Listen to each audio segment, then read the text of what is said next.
Is it true? Are you Maleficent?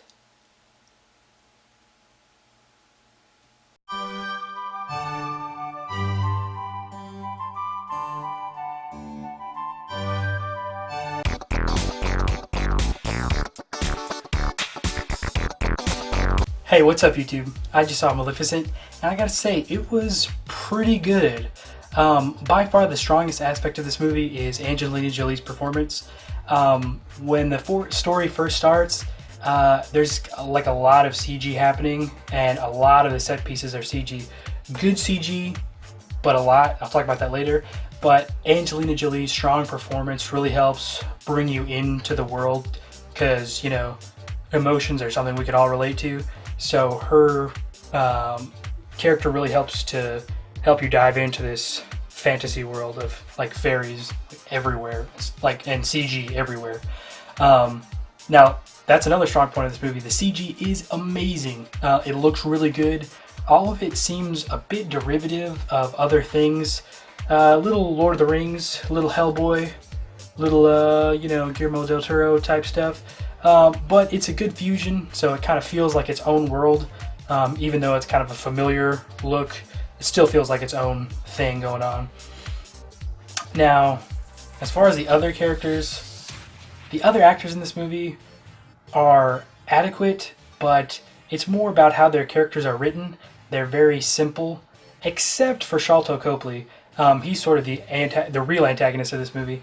And his character has some dimensions, but everybody else is pretty much like the way that they are, and that's just like how they are. So, which is fine for a kids movie, I guess. Every character can't be like multifaceted and stuff. So the other characters were just kind of adequate. Now, this movie was pretty dark, I think. Because maybe it's just because I just saw the Lego movie, and let's just say everything is not awesome in this movie for the characters and the audience. Especially the first half of this movie really jumps back and forth between like dark Angelina Jolie stuff and then like these other characters that are like really goofy, and like it's kind of like really dark, really goofy, dark, goofy, and it kind of evens out towards the back half of the movie.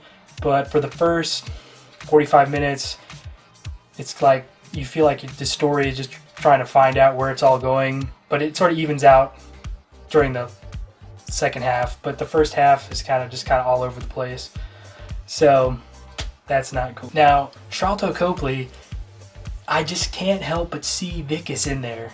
Like, I just keep hearing District 9. His accent is exactly the same, and his character is sort of similar. Not really, but it just feels like him. All I see is like Sharlto Copley. I guess it's just his voice, because he has like the most distinct accent ever. It's like not very common, and so it's hard to detach. It's hard to really get into his character because he just seems like Vicus to me. I don't know, but overall, I gotta say it was pretty good for a kids movie. Obviously, it's not aimed at me, so I kind of don't have low expectations. I kind of had low expectations going into it, so overall, it was fairly enjoyable. I mean, I was never like super bored, but I was never super interested. And you know, it is a pretty interesting take. It's very different than the actual Snow White movie, but it's a fairly interesting take whenever, like, towards the end, when you find out like how it all ties in, and you kind of actually get some of the original story like mixing in with this new story. It starts to really come together, and I thought it was pretty interesting. But I don't know, what do you guys think? I mean, are you a huge Disney fan? Do you really like to see these different takes on familiar stories? Let me know what you think in the comments, and I'll see you next time.